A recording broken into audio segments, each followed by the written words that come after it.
Hi, I'm Sean Griffin. Welcome to Kingdom in Context.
Hi, Shabbat Shalom. Welcome to Kingdom Portions on Kingdom in Context. I'm Sean Griffin. Shabbat Shalom, I'm Lindsay Griffin. And Shabbat Shalom, sweetie. Shabbat Shalom. All right. We're here another week. This will be week 4 with the Kingdom Portions. We're still in Deuteronomy, which is awesome because Deuteronomy is a great book. It's in my top 10 list probably. And in the book of Deuteronomy, we're going to pair that up with another small piece of the Torah itself. You know, most people commonly refer to Genesis through Deuteronomy as the Torah. Now we know that's just a cultural expression that's not literally defined in Scripture, but the word Torah just means instructions, and so the bulk of the instructions to humanity, if not all of them, is bound within those first 5 books, commonly called the books of Moses, Deuteronomy back to Genesis, Genesis to Deuteronomy, and so people over time have called that the Torah. I think the Greek word is the Pentateuch, meaning the 5 books. But the word Torah itself just means instructions, right? And that's what God's instructions for us are, for our behavior in our life and our living. So we're going to pair that up with what we read today in Deuteronomy with a little bit of the Torah, as well as some of the books from the prophets, and then also the New Testament, which in the Hebrew called the Brit, and then also with one of the extra biblical books. So, do you remember which one we have this week? I believe it's Jubilees. Do you want to explain real quick what extra biblical is? Yes. So, extra biblical books are very simple concept. It's just a few hundred years ago.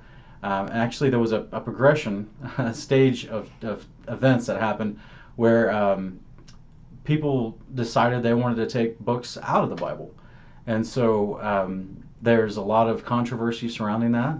And that's where you've got books called the apocryphal books, and then you've got what's called the extra biblical books.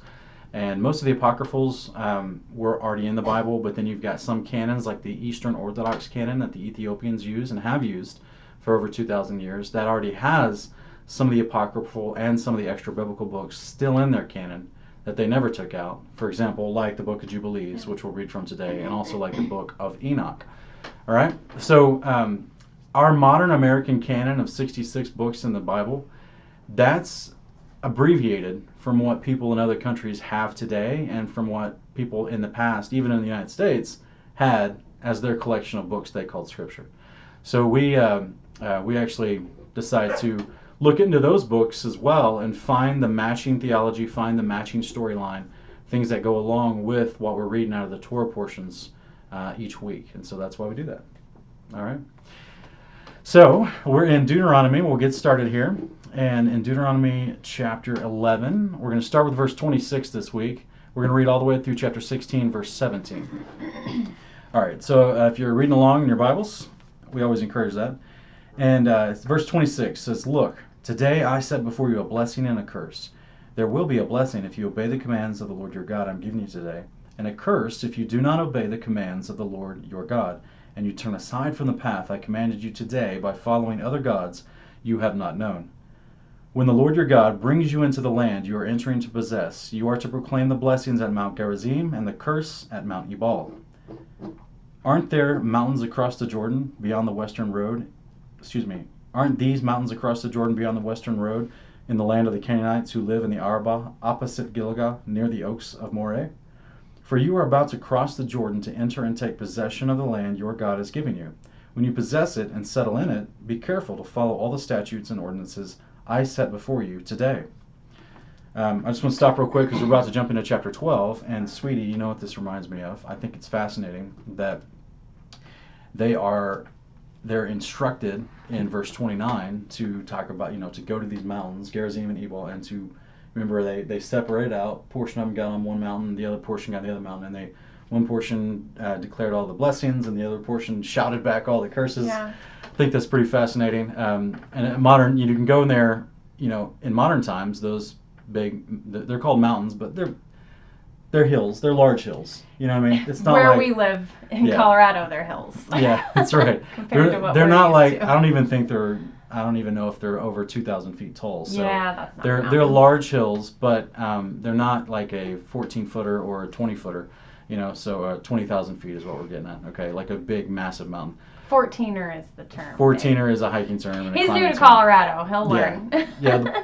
So the idea is that these things are not, but they're large hills, and apparently the valley below them, according to people that went over there and looked at it, it creates like a natural amphitheater sound, percussion, like the sound echoes across perfectly, so that you could almost, as far as the video I was watching, these guys that went over there, they could actually hear each other shouting at each other back and forth between these two mountains.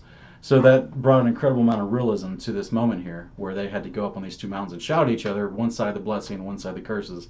What do you think the significance is of that? Like, why? It's pretty interesting. Why does he have them do that?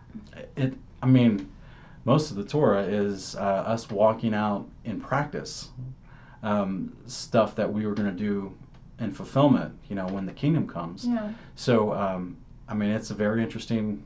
I don't have like a definitive answer. I've heard lots of theories about it, but I don't have like a definitive answer as far as, this is a specific scripture explaining why God had them do that, beyond the obvious accountability, if you will. That driving home the point. Yeah, it's created between the peoples themselves. They're shouting out the instructions of God back and forth to each other. The blessings and the cursings that go with either staying in the covenant or rejecting the covenant, as what we learned last week. God defines that by forgetting him. When we stop doing the commands of the covenant, we forgot him. So in a sense of mass accountability between a group of possibly several million people, they're all shouting at each other the terms of the covenant, and the what happens if you obey the covenant, what happens if you don't obey the covenant. It's basically so everyone can say, no one, you can't claim people didn't tell you, or you weren't told. People can't claim ignorance. Yeah, you can't claim ignorance. So it's very interesting exercise and practice. But yeah, I'm going to pick up back here in chapter 12, and we'll keep going. Chapter 12, verse 1 says, "Be careful to follow these statutes and ordinances in the land that the Lord, the God of your fathers, has given you to possess all the days you live on the earth. Destroy completely all the places where the nations you are driving out destroy completely all the places where the nations you are driving out worship their gods, on the high mountains, on the hills, and under every flourishing tree. Tear down their altars, smash their sacred pillars, burn up their Asherah poles, cut down the carved images of their gods, wipe out their names from every place. Don't worship the Lord your God this way. Instead, you must go to the place the Lord your God chooses from all your tribes to put his name for his dwelling. You are to bring there your burnt offerings and sacrifices, your tenths and personal contributions, your vow offerings and free will offerings, and the firstborn of your herds and flocks. You will eat there in the presence of the Lord your God and rejoice with your household in everything you do, because the Lord your God has blessed you. You are not to do as we are doing here today. Everyone is doing whatever seems right in his own eyes. Indeed, you have not yet come into the resting place and the inheritance the Lord your God has given you. When you cross the Jordan and live in the land the Lord your God has given you to inherit, and he gives you rest from all the enemies around you, and you live in security, then the Lord your God will choose the place to have his name dwell. Bring there everything I have commanded you, your burnt offerings, sacrifices, offerings of the tenth, personal contributions, and all your choice offerings you vow to the Lord. You will rejoice before the Lord your God, you, your sons and daughters, your male and female slaves, this Levite who is within your gates, since he has no portion or inheritance among you. Be careful not to offer your burnt offerings in all the sacred places you see. You must offer your burnt offerings only in the place the Lord chooses in one of your tribes, and there you must do everything I command you. But whenever you want, you may slaughter and eat meat within any of your gates according to the blessing according to the blessing the Lord your God has given you. Those who are clean or unclean may eat it as they would a gazelle or deer. But you must not eat the blood, poured on the ground like water. And within your gates you may not eat the tenth of your grain, new wine or oil, the firstborn of your herd or flock, any of your vow offerings that you pledge, your free will offerings, or your personal contributions. You must eat them in the presence of the Lord your God at the place the Lord your God chooses. You, your son and daughter, your male and female slave, and the Levite who is within your gates. Remember, before the Lord your God in everything you do, and be careful not to neglect the Levite as long as you live in your land. It says, rejoice before the Lord your God in everything you do, and be careful not to neglect the Levite as long as you live in your land. And when the Lord your God enlarges your territory as he has promised you, and you say, I want to eat meat, because you have a strong desire to eat meat, you may eat it wherever you want. If the place where the Lord your God chooses to put his name is too far from you, you may slaughter any of your herd or flock he has given you, as I have commanded you, and you may eat within your gates whenever you want. Indeed, you may eat it as the gazelle and deer are eaten. Both the clean and the unclean may eat it. But don't eat the blood, since the blood is the life, and you must not eat the life with the meat. Do not eat blood, poured on the ground like water. Do not eat it, so that you and your children after you will prosper, because you will be doing what is right in the Lord's sight.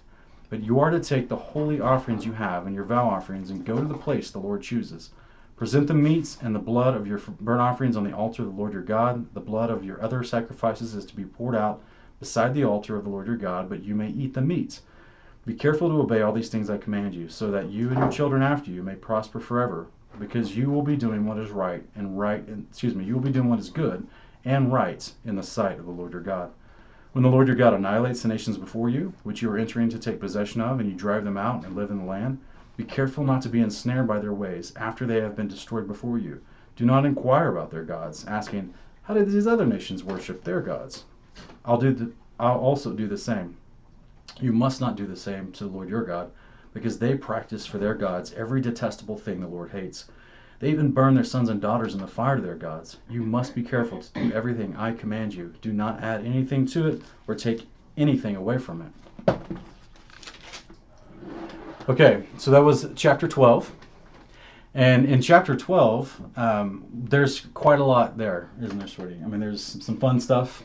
We've definitely seen I think the most obvious thing that sticks out to us is, there's no vegetarians. That seems to be, people that had a desire to eat meat, and God said it's okay. It's interesting. There's actually a spot in there that I thought it's interesting in verses 5 and 6 that we actually have, like a summary of the tithes and the offerings that are listed off. Yeah. So that's pretty cool, where it talks about the different types of offerings they're to bring, and it's not just talking about, it's not just guilt offerings. It's no. not just sin offerings. Yeah. There's all kinds of different offerings that don't have much to do with sin, actually. Yeah, it's Thanksgiving offering. I mean, there's all types of stuff that even one said your personal contributions. Right. So that's it's a lot to consider, because there's more in that. Of course, that could be an entire. I don't know if ministry's done entire separate videos on that concept. Yeah. But unfortunately, in a lot of modern day church atmosphere, much of that is not explained. Right, because 99% of them think that all these instructions and rules are done away, and therefore, they have substituted themselves as the receiver of the tithe instead of the literal house of the Lord and the Levites. Yeah. Which is it's not really in the book, so that runs into some very uncomfortable conversations. Now, if they were just receiving gifts, that's something different, right? Because that's a personal contribution, because if someone's doing the work of the Lord, you want to, and you feel led to gift them, so to speak, in any way that you think would benefit or blessing them. That's a little different. But the specific tithes commanded for specific reasons, I think that's interesting. That I just I don't see how any modern church today should ever say we're going to take up a tithe. Well, it's time to give your tithe to us, because that's just out of context of Scripture. Well, and in Paul's writings, he makes a distinction between the tithe and the offering, and he is admonishing the people to give offerings to those working in the ministry, and encouraging them to support people who are trying to preach the gospel basically full time. But he never says give them a tithe, Yeah. because Paul knew the law and he understood there's a difference between a tithe and an offering. And that's the other thing though, you can get to the other end of the spectrum where you come out of the churches and you get kind of hyper militant about we don't have to support ministry in any way, shape, or form beyond maybe praying for them. And that's very clearly not taught in the New Testament. I mean, we see Paul clearly admonishing the body to support, the ministry. Yeah, he just says don't, 2 Corinthians 8, he just talks about don't give under compulsion. Right. So someone's trying to guilt you or trick you into giving. Right, that's why it's called an offering. Yeah, it's a free will offering. It's important that your heart is there. He wants, if you are going to give to someone like that, that's not a Levite in the temple of God doing the temple services, right? Which I don't think we have that today, right? We don't have that at all. So that means everyone else is just accepting a free will love offering of some sort to compensate their time and effort. So that's very interesting to me. So we see a modern lack of a modern parallel in our modern life today. Also, verses 10 and 11 I think is interesting because let me read this one again. Verse 10 says, "When you cross the Jordan and live in the land the Lord your God has given you to inherit, He gives you rest from all the enemies around you, and you live in security. Then the Lord your God will choose the place to have His name dwell. Bring there everything I command you, your burnt offerings, sacrifices, offerings of the tenth, personal contributions, and all your choice offerings you vow to the Lord. You will rejoice before the Lord your God, you, your sons and daughters, your male and female slaves, the Levite who is within your gates, since he has no portion or inheritance among you."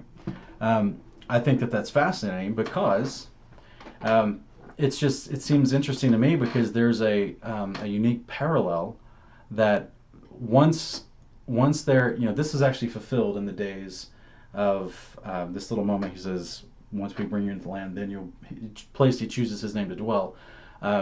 We get this idea in David's life, but David is told he can't build it, so then Solomon ends up building the temple.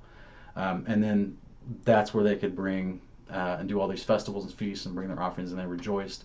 In the beginning it was great. Unfortunately, it seems to be consistent with the pattern. Men strayed away over time, even Solomon at the end of his life, apparently. So you're saying that these verses were fulfilled in Solomon's reign? I'm saying that, the part about until the moment he finds a place where His name will dwell, to choose a place to have His name dwell. Now, from one of the unique parts about these kingdom portions that we're doing every week is we're looking at them through the lens of the coming kingdom of God, which is the message that our Messiah, Yeshua of Nazareth, Jesus Christ, that He actually preached everywhere He went, was the gospel of the kingdom of God.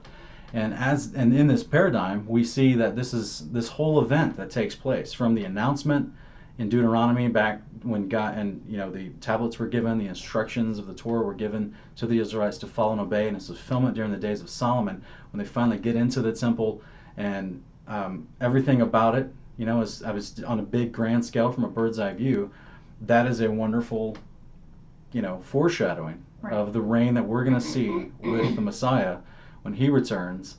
And in that same geographical area, since that's the area He's chosen to put His name, He's going to bring down his big temple, His big house, if you will, and then He's going to be our high priest within that, where there'll be great rejoicing, and it'll be a wonderful time since His throne is going to be on Mount Zion. And it's I just think it's a beautiful parallel because we get the, just as in Hebrews 4 tells us that Hebrews 5 tells us that Moses was careful to make all the ornaments and the table showbread and the lampstand and everything that went inside the temple and the tabernacle, that he was careful to make that after the pattern he had seen that was shown to him in the vision on Mount Sinai of the heavenly tabernacle in heaven. Similarly, we're going to see, all the behaviors, all the instructions for the priests, everything that was given to man is what we're going to follow as resurrected saints with resurrected Yeshua in the real temple that's brought down to earth. It's called Mother Jerusalem by Paul in Galatians 4:26. And this is the real tabernacle, the real temple. It's God's house, the place of His dwelling, where His name, which means His authority, sits and dwells. And this is all these things parallel this kind of stuff that we're going to be up there fulfilling the law, because it's already being fulfilled by He and the angels, but He's going to bring His tabernacle to earth, and then as resurrected saints, we're going to be able to participate in it with Him, because it is the place of our inheritance. So it's pretty beautiful. Isn't there another parallel to Solomon's reign involving peace and having rest in the land from war and enemies. Yes, and that actually happens. I think it was in. You remember what part it was in? 2 Samuel. That's in one of our pairings, isn't it? Yeah, we'll read on that later. Yeah, okay. We'll read on that later. So anyway, I just think that's fascinating. Also, if you're paying attention to some of the wording here, it can be a little confusing. This is something Lindsay and I ran into as we were studying this portion, because it says, like in verse 15, where it talks about, but whenever you want, you may slaughter, eat it within any of your gates, according to the blessing the Lord your God has given you. Those who are clean or unclean may eat it, as they would a gazelle or deer. And then over here in verse 22, we run into something that it can throw you off and make it seem like the deer and the gazelle are unclean. And so, but they're not. They're clean animals. We're actually going to read that, I think, in chapter 14. That's going to tell us they're clean. So what this is talking about, when it says the clean or the unclean both may eat it, this is talking about the ordinances, right? The sanctification instructions for the people. If they were going to come to the temple and present their sacrifices or their offerings or the tithes, they had to go through these instructions to be to be clean, to be considered clean, right? Couldn't touch anything that had died, that was unclean. You couldn't walk into the house of someone that had died. I think that's in Leviticus 21. Or you couldn't have just recently buried your father or mother or something like that, because that means you'd have touched their corpse. And just all the different rules that we read in the Torah about what makes a person clean or unclean. What he's saying right here is since you are trying to eat these clean animals and eat this meat, and it's not in the tabernacle, and it's not in the place where my name dwells, then you don't have to worry about these clean and unclean rules at this moment. You can go ahead and eat and enjoy it and do what you need to do. But those rules do apply once we get to the temple, right? Once we get to the tabernacle. So, and then I actually did a morning cup of context one time, and I'll have to link the video in the description for this. And it talked about where women really kicked out of the camp, and I had to break down the Hebrew of that word, because those clean and unclean laws that applied to women during their monthly menstrual period was only specifically talking about when they were in the camp, the part of the camp that is the actual tabernacle where they were offering sacrifices. So they just weren't kicked out of the congregation altogether. These specific rules only applied where the Levites were accepting the offerings for sacrifices. That's what all that clean and unclean was really important for. And so I just don't want people to get confused with these passages here. So that's what I thought I'd bring that up. And sweetie, did you see anything you wanted to point out? Yeah, actually, one thing that I noticed as you were reading is, I think it's here in verse 12. Okay, so after he's commanding them the sacrifices and offerings to bring to them, he says, "You will rejoice before the Lord your God, your sons and daughters, your male and female slaves, and the Levite who is within your gates, since he has no portion or inheritance among you." So I think what I want to point out there is that he's talking about you're going to rejoice.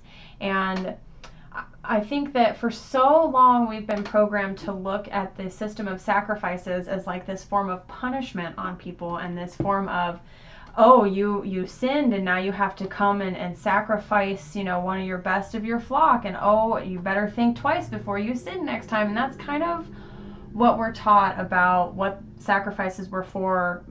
In general, they were just all for sin and guilt, and it was. Well, you're right. It was so they could think twice, but not in a sense of fear-induced. Well, no, I'm for talking, losing the animal, right? Well, I'm talking about all offerings that were brought. We are taught that all offerings that were brought were this form of a solemn occasion. We're taught that you were supposed to have to feel bad. You were I understand about the sin and the guilt offerings.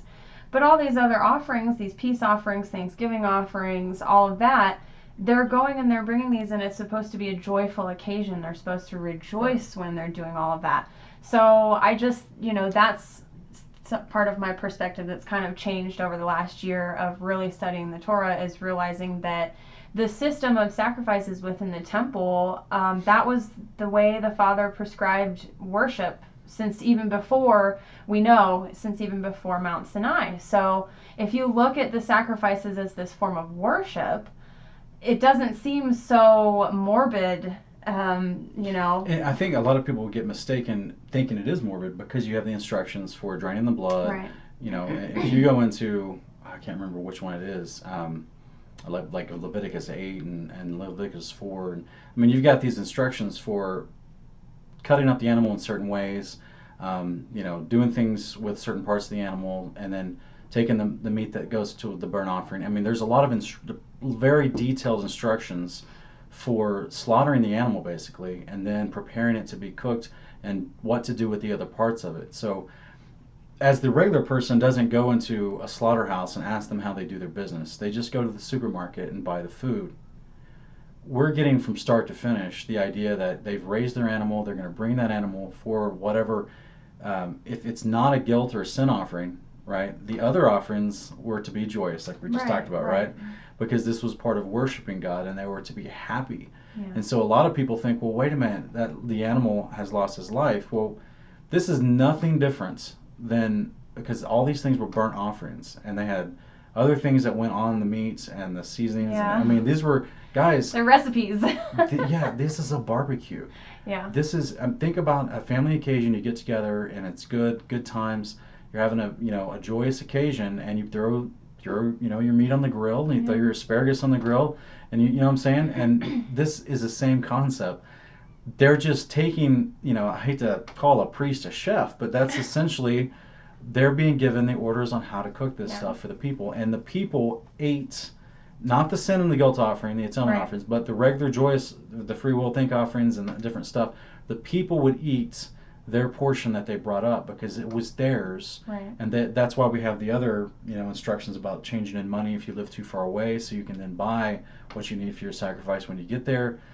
Because they were, that was them basically buying their food for the festival and the feast when they got there. That's why it's called a feast day. Yeah. Right? Because you're actually eating and you're doing it in joy. Yeah. And a feast has the connotation of having a good time while you do it. So this whole idea that, which I would say is what I think you're trying to get at, which is this out of context feeling that's forced onto the terminology of sacrifices in Scripture. Yeah. To where they're horrible and they were a burden and they're nothing but a punishment of the sorts. Right. You know what I'm saying? All this is every single time they're cooking food to eat for themselves. Right. Just think about that for a minute. They're cooking food so they can eat it for themselves. And in certain occasions, depending on the circumstance of that sacrifice, the priest would eat it for sin atonement. But other occasions, they're just cooking the priests are just cooking the food for the people to eat, right? So this was, they're just having a good time. This is a joyous occasion. That's why they can do this, and it can be called joyous.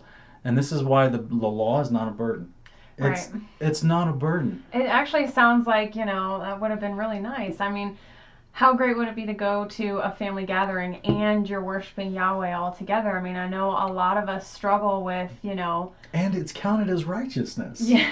A lot of us struggle with broken families and being unequally yoked within our families and all of that. And oftentimes I just like to just imagine being at one of those feasts with that extended family, and everyone is equally yoked there, and everyone, wants to do the law and wants to obey and wants to worship Yahweh. And this is also, it leads into, when you mention to people that books like Ezekiel certainly tell us that sacrifices will resume in the kingdom in the millennial reign, a lot of people kind of freak out when you tell them that and are like, why would those ever come back? They were such a horrible, heavy burden. They were for sin. He was our final sin offering, and all of that kind of dramatic kind of reactions that people get. And in actuality, it's going to be joyous. It's going to be great. We're going to have the choicest meat. We're going to have the best cuts of meat we could ever imagine. I mean, we're going to have the best food, and we're going to get to all be together worshiping the Father and coming together, to feast and be a family all together, in His house. So it's not a bad thing that the Levitical priesthood and the system of sacrifice is going to return in the millennial reign. It's a very good thing. It's righteousness. Yeah, so. It's literally defined as righteousness in Deuteronomy 6. Yeah. And that's, so it can't be a bad thing. This is why we have to make sure we're using the definitions of terms the Father gave us, right. and not some that people who may misunderstand the text decided to give it. Yeah. You know what I mean? And so, yeah, chapter 12 is good. There's a lot of fun stuff in there. And sweetie, would you like to read 13? Yes, I will. Okay. This is the famous Deuteronomy chapter 13. I think we all know what's in this chapter. Cue the drum roll or something. Yeah, we should all know what's in this chapter at least. All right. If a prophet or someone who has dreams arises among you and proclaims a sign or wonder to you, and that sign or wonder he has promised to you comes about, but he says, let us follow other gods, which you have not known, and let us worship them, do not listen to that prophet's words or to that dreamer. For the Lord your God is testing you to know whether you love the Lord your God with all your heart and all your soul. You must follow the Lord your God and fear him. You must keep his commands and listen to his voice. You must worship him and remain faithful to him. That prophet or dreamer must be put to death, because he has urged rebellion against the Lord your God, who brought you out of the land of Egypt and redeemed you from the place of slavery, to turn you from the way the Lord your God has commanded you to walk. You must purge the evil from you. If your brother, the son of your mother, or son or your son or daughter, or the wife you embrace, or your closest friend secretly entices you, saying, let us go and worship other gods, which neither you nor your fathers have known, any of the gods of the peoples around you, near you or far from you, from one end of the earth to the other, you must not yield to him or listen to him. Show him no pity and do not spare him or shield him. Instead, you must kill him. Your hand is to be the first against him to put him to death, and then the hands of all the people. Stone him to death for trying to turn you away from the Lord your God, who brought you out of the land of Egypt, out of the place of slavery. All Israel will hear and be afraid, and they will no longer do anything evil like this among you. If you hear it said about one of your cities the Lord your God is giving you to live in, that wicked men have sprung up among you, led the inhabitants of their city astray, and said, let us go and worship other gods which you have not known, you are to inquire, investigate, and interrogate thoroughly. If the report turns out to be true that this detestable thing has happened among you, you must strike down the inhabitants of that city with the sword. Completely destroy everyone in it as well as its livestock with the sword. You are to gather all its spoil in the middle of the city square and completely burn up the city and all its spoil for the Lord your God. The city must remain a mound of ruins forever. It is not to be rebuilt. Nothing set apart for destruction is to remain in your hand, so that the Lord will turn from his burning anger and grant you mercy, show you compassion, and multiply you as he swore to your fathers. This will occur if you obey the Lord your God, keeping all his commands I am giving you today, doing what is right in the sight of the Lord. Nice. That's intense. Well, it is intense, yeah. We've got, this is the false prophets. Yeah. Basically, people leaving the covenant, trying to encourage other people to leave the covenant. And one of the things I wanted to point out real quick was, remember at the end of chapter 12, we talked about Yahweh lists off, or I should say Moses, but it's listed off in verses 31 and 32 that, they were the detestable things that were taking place for religious practices of the nations around them. One of which, there's a lot of bad ones, but one of which was, sacrificing sons and daughters in the fire, right?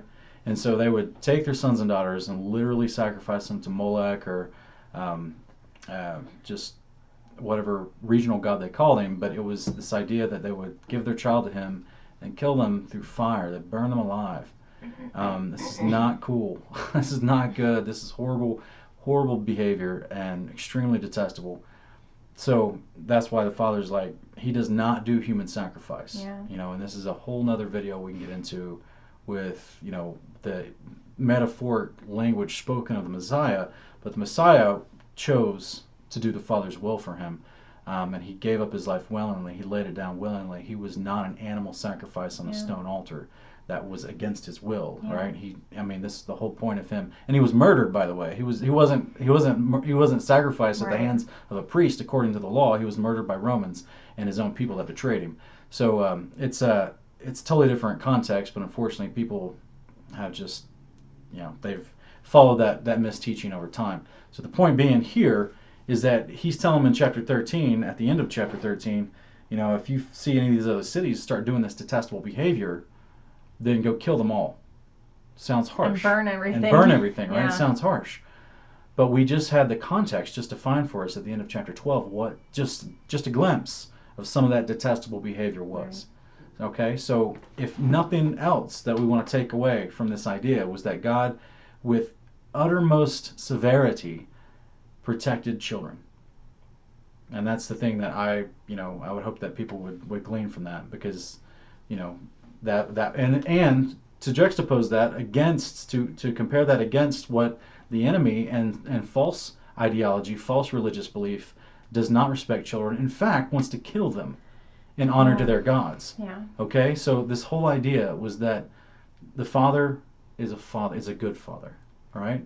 And he means that in every sense of the word. He's a good father to the fact that he wants to protect the children. And the other nations' gods, quote unquote gods, did not want to protect the children. So that's something that always jumps out to me. I just hope people understand that's what it means when it says detestable things, and that's why they're dealt with so severely.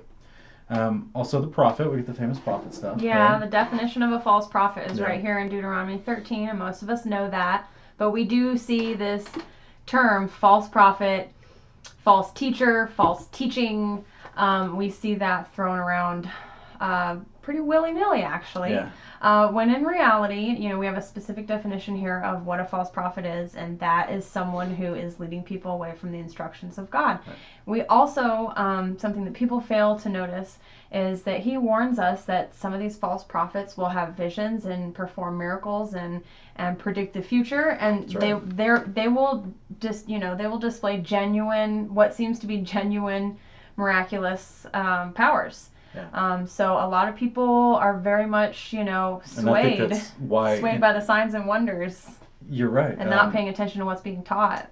I think it's in Revelation. That's why it talks about the beast that comes up at the end, near the coming of the Lord, that he has lying signs and wonders. Yeah.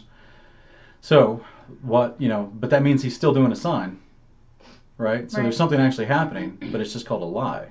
And so that's what Deuteronomy 13 is defining for us. Right. And that's also why the other character mentioned with the beast in Revelation is called the false prophet, right? Yeah. Who goes out and does these signs on behalf of the beast to trick people, because the end result of it is, it doesn't matter if what they claimed was going to happen tomorrow happens tomorrow. That doesn't make them a prophet. Right. Okay? They could just be really good prognosticator with statistical analysis of behavior and whatever. It doesn't matter. It doesn't make them a prophet automatically. The dividing line, what makes them a prophet, is, are they encouraging you towards God's instructions, to worship God, to keep his commandments? That was the ultimate litmus test, if you will, for the prophet. So no matter what they said, if they were against Torah, if they were against God's instructions for living, that disqualified them as a prophet. So that makes sense? So it's very easy to determine prophet versus false prophet. Right. Right? Okay, so anything else you want to talk about? Yeah, actually something stood out to me while you were reading. And basically like verses 6 through 11. Verse 6 starts out, if your brother, the son of your mother, or your son or daughter, or the wife you embrace, or your closest friend secretly entices you, saying, let us go and worship other gods. And then basically it goes through this whole process of stoning these people, or what it made me think of is it's in, I think it's Luke 14. Let me look that up real quick. Luke 14, verse 26. Jesus says, if anyone comes to me and does not hate his own father and mother, wife and children, brothers and sisters, yes, even his own life, he cannot be my disciple. So I think a lot of people hear that word hate, and we, in our modern times, we have this understanding of that word as like this terrible, terrible thing. And I'm not sure if hate is actually the word he used. I know I think it's Matthew 10. He uses a different phrasing. If anyone loves their father more than me, something like that, right? Yeah, Matthew 10:37, I think. Yeah. If anyone loves their father, mother, wife, or more than me, or I guess even his own life. Right. So yeah. Basically, I just saw a parallel there. I think a lot of people hear this verse from Luke, and they're kind of shocked by Jesus making this statement that seems pretty bold, that, if someone doesn't hate these people in their own family or even their own life, they can't be my disciple. And I think he was drawing back to this verse in Deuteronomy. I think he's pointing out how serious he is about being equally yoked. And if there's someone that's pulling you away from the instructions of God, you choose the instructions of God. You choose to love the Father first, Yes. and everyone else after that. And so, So you're saying Deuteronomy 13:6 is the context for what Jesus was talking about. That's what I think. I haven't read another verse so far in the Torah that popped out at me that made me think exactly of that verse. Oh my gosh, that's where he got that from. He wasn't just being controversial, he was actually drawing back to, some instructions about how serious it is when someone is trying to entice you away from the Father to serve other gods. And in our modern times, a lot of people, they don't realize that anything can be a god. I mean, it doesn't have to be an actual deity someone's falling down and worshiping. You can serve money over God. Right. So I just thought that was an interesting parallel. Absolutely, because what Jesus says at a later time when they say that some of the people come up to him and say, hey, your mother and brother are here, and Jesus says, my mother and brother are those who do the will of God. Right. What is the will of God? Is the commandments. Yeah. All right, that's his will for us, simply put. Yeah. And so we've got, if I could quickly summarize the connector here, Deuteronomy 13 is step 1. Then we got Jesus reiterating Deuteronomy 13, talking about the dichotomy, the hyperbolic language to speak of the way you should view this with the seriousness that Deuteronomy 13 talks about, which is even if your mother, brother, sister, or wife tries to sway you away from the commandments of God, which is the will of God, then they're not acting like your family. They may be your blood family, but they're not acting like your family at that point, right? Yeah. Because they're trying to lead you down the path of destruction instead of lead you along the words or encourage you to obey the words of life.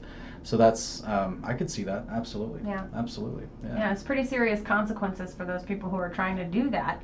I mean... Well, to the point where their whole city gets destroyed. Yeah. If they start, if they're... Now, this brings up an interesting thought to me is, can someone just leave covenant? So that was kind of a unique thing, right? Could someone just...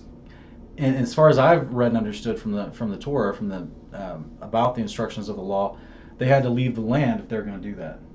Once they got into the land, at least at this point in the timeline, right? So once they couldn't consider themselves Israel and start following another covenant and worshiping another god and doing different and stop doing the commandments of God. So if they're living in the land of Israel that he was leading them into at this point in history, and they tried to stay in that land and stop doing the terms of the covenant, then judgment came on them. Yeah. But if they just wanted to leave the covenant, they would have to move out of the land, as far as I can understand. But to stay in the land and stop doing the covenant results in the penalties. Does that make any sense? Kind of. So, otherwise, you've got someone saying... I'm not familiar with anything that says if you're going to stop doing the covenants, you have to leave the land. I'm not sure where you're drawing that from. Clearly, we've got, in the course of history, in the kings that come after Solomon, we've got lots of them that leading the people astray, and then to the point of severe apostasy, to the point where they've forgotten God altogether and they're worshiping Baals and Molech and Ashtaroth's poles and all that kind of stuff. The reason why the land vomited them out, God scattered them and divorced them out as a result of that. Does that make sense? So this whole concept was, as he's saying in these previous 11 chapters of Deuteronomy, I'm taking you into this land of inheritance. I'm taking you here. These are the instructions, the ordinances and the rules. These are the statutes and the commands that you need to follow while you're in the land. And if you don't, you're going to get kicked out, right?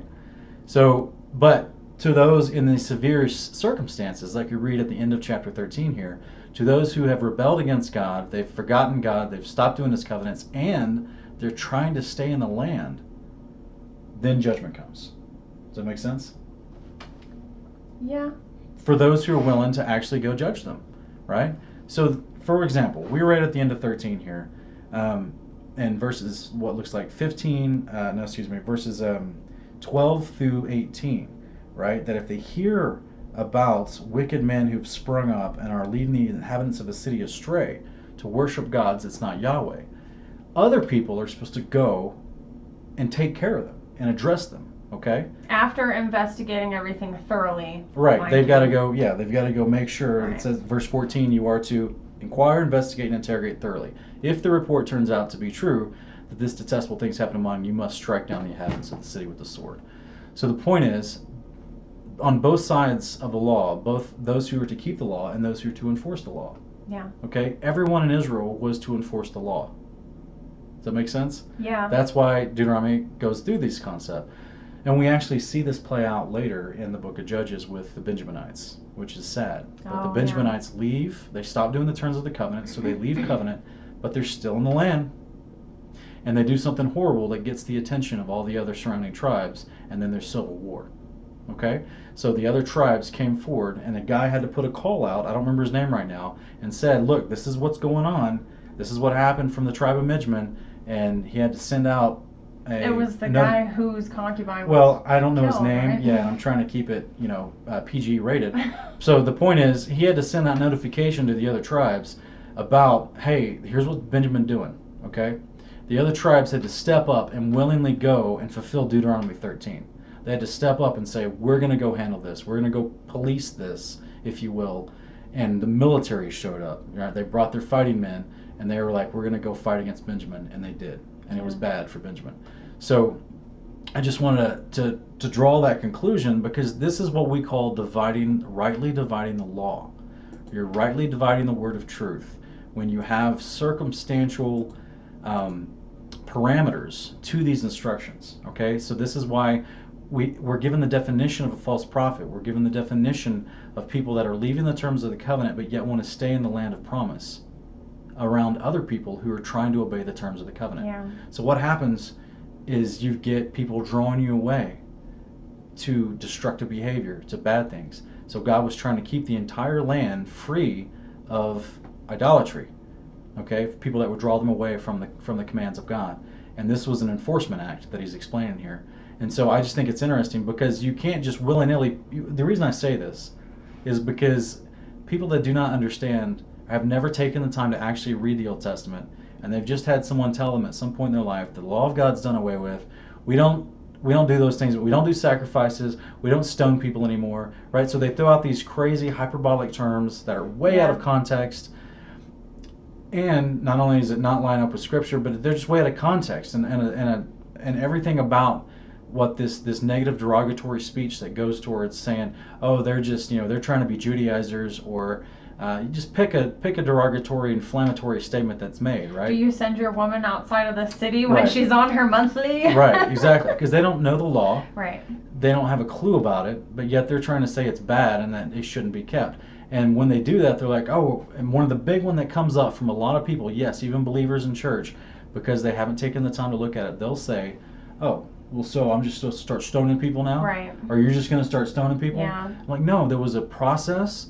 There was instructions for how to do that, circumstances. It was an actual enactment of judgment. Right. They had judges. There was an actual court scenario where they actually had to, there wasn't just people willy-nilly picking up stones. Right. So when we actually see that in the New Testament, at one point when Jesus says something and people pick up stones to stone him, they're not following the law, guys.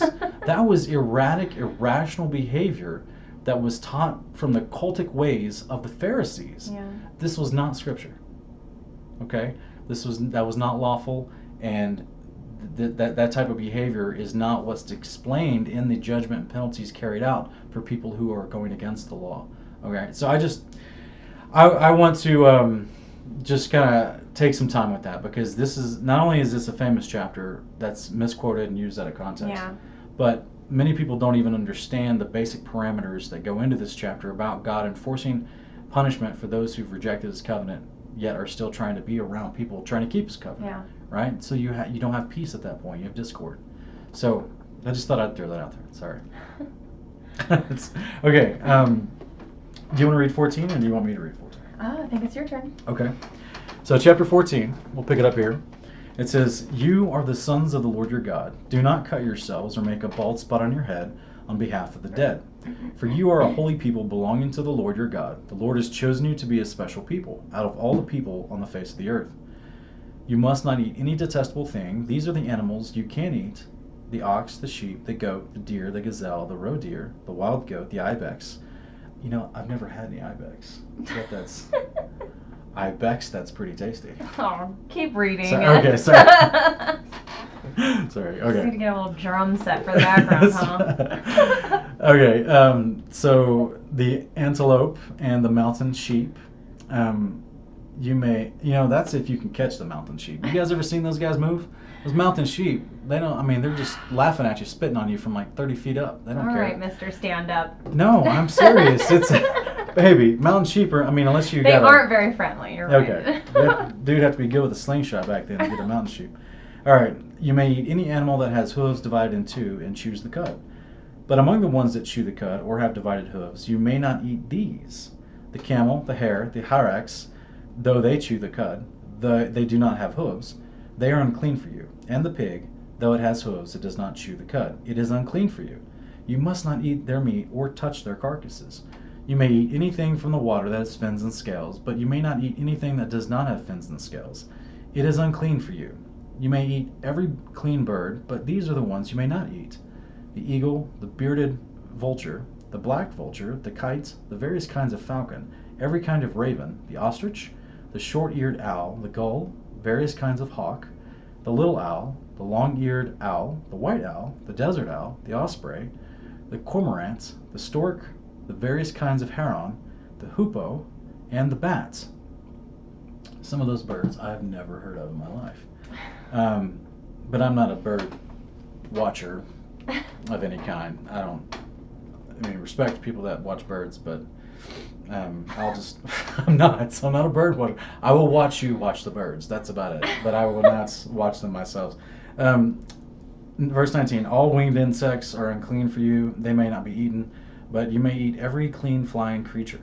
You are not to eat any carcass. You may give it to a resident alien within your gates, and he may eat it, or he may sell it to a foreigner. For you are a holy people belonging to the Lord your God. You must not boil a young goat in its mother's milk. Verse 22, each year you are to set aside a tenth of all the produce grown in your fields. You are to eat a tenth of your grain, your new wine and oil, and the firstborn of your herd and flock, in the presence of the Lord your God, at the place where he chooses to have his name dwell, so that you will always learn to fear the Lord your God. But if the distance is too great for you to carry it, since the place where the Lord your God chooses to put his name is too far away, and since the Lord your God has blessed you, then exchange it for money. Take the money in your hand and go to the place the Lord your God chooses. You may spend the money on anything you want: cattle, sheep, wine, beer, or anything you desire. You are to feast there in the presence of the Lord your God and rejoice with your family. Do not forget the Levite within your gates, since he has no portion or inheritance among you. And at the end of every 3 years, bring a tenth of all your produce for that year and store it within your gates. Then the Levite who has no portion or inheritance among you, the foreign, resident, fatherless, and widow within your gates, may come, eat, and be satisfied. And the Lord your God will bless you in all the work of your hands that you do. So it's, so we got a list of clean and unclean birds, which, Goes back to that's Leviticus 11, right? Leviticus 11. And then we've got, what else do we got? They can eat the sacrifice of the meal. What is it? They have to, if the distance was too great. So these particular, and this is what we talked about earlier from chapter 12. Right. But if the distance was too great, and I guess if they lived in like northern Israel, and they didn't want to take their animals that they were going to use for the sacrifice for the feast all the way down to Jerusalem, then they would just take the equivalent of that money for those animals, and then go to buy those same animals once they got down to Jerusalem to use for the feast. And so that's just kind of made it easier for travel, right? Yeah. That way, in my opinion, you're not, there's some practicality there, obviously, but not just to make your travel lighter, right? Because we all know, like, traveling with multiple people is not always easy. It can be sometimes difficult, but now throw in animals in the mix, Yeah. right? And all the requirements that they have. So you have, speaking of animals, we have a dog that's singing to us in the background. Sorry, guys. Yeah, we have to try and contain them when we film. Or and sometimes any they don't various like tricks that we can figure out. Yeah. Otherwise, they would just be sitting on our laps, and they're way too big for that. Yeah, I didn't have any bones for them today. So if you hear some occasional howling or barking, right. just ignore it. It's just the doggos. They're fine. They're fine. Yeah. They have rawhides. They would just rather be in here chewing their rawhides with us. Yes, so. Specifically chewing them on my feet. Yeah, That's they like the to sit on his feet and chew. It's weird. So, all right. So basically, this is just, to me, this is a very practical Yeah. instruction, right? You live far away, instead of trying to travel with not only your family and all those people, but as well as all the animals you would need, just bring the money equivalent, buy the animals when you get there. Right. So that way it just makes it easier and probably a little more joyous to travel. Right. Right. And that's actually what, the infamous money changers in the temple, that's actually what, that was the service they were providing. Was they were selling the birds and the, goats and the different animals for the sacrifices. But weren't they like trading out the money? And yeah, there's some. There was some chucking and jiving going on there. There was some not so honest behavior happening. Yeah, with there the was money changers. there was some interesting, like supposedly the money changers. That's its own study, but as far as the history of that and what's going on there, I'm just saying it had more to do than them just selling these things in the boundaries of the temple. It wasn't just that they were just selling all kinds of random merchandise and books and coffee and stuff. right. They were. This was a normal part of these feast days where they would be providing, the animals for the people who couldn't bring their animals, but they had corrupted that. That's right. And it just definitely helped keep down transportation charges. Well, just the money, and if you did have to stay overnight for some reason, then you're having to pay for a space to keep your animals as well. So there's, for like I think that on a variety of levels, this whole law was all built into making it easier for you. Yeah. Right. So it could be a feast and a joyous occasion. Yeah. But if you're going to the temple and someone doesn't give you the fair equivalent value of money for what you're trying to get, suddenly it's a contentious occasion. Right? Suddenly you're not at peace, and this isn't a joyous event because you're having to question the guy transferring your money out to you.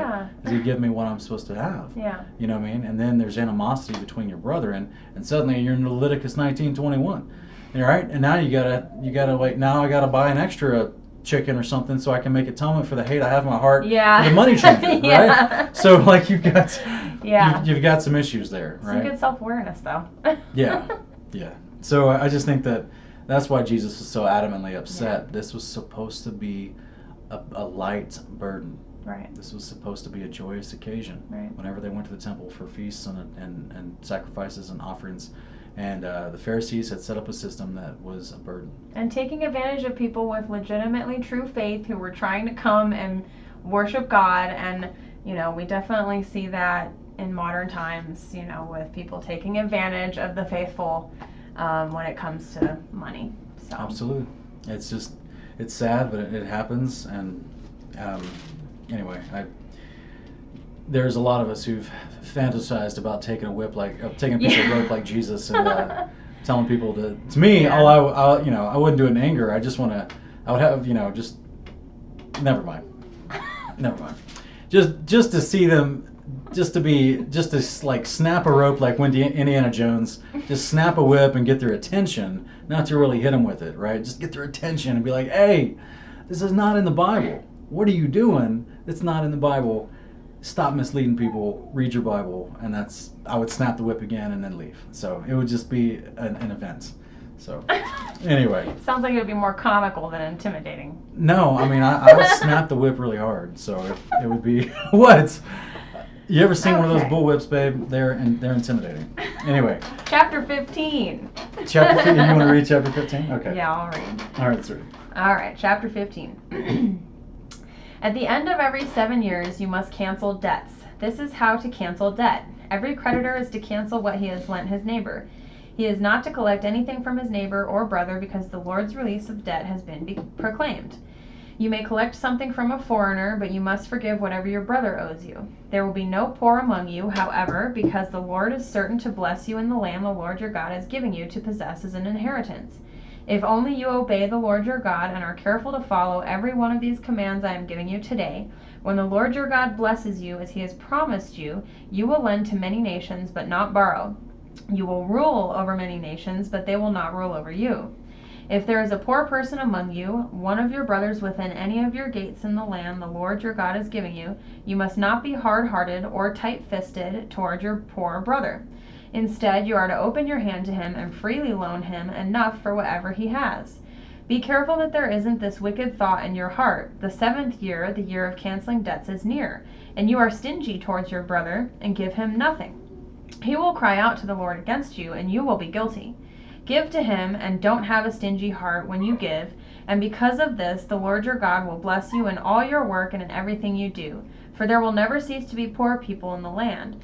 This is why I am commanding you. You must willingly open your hand to your afflicted and poor brother in your land.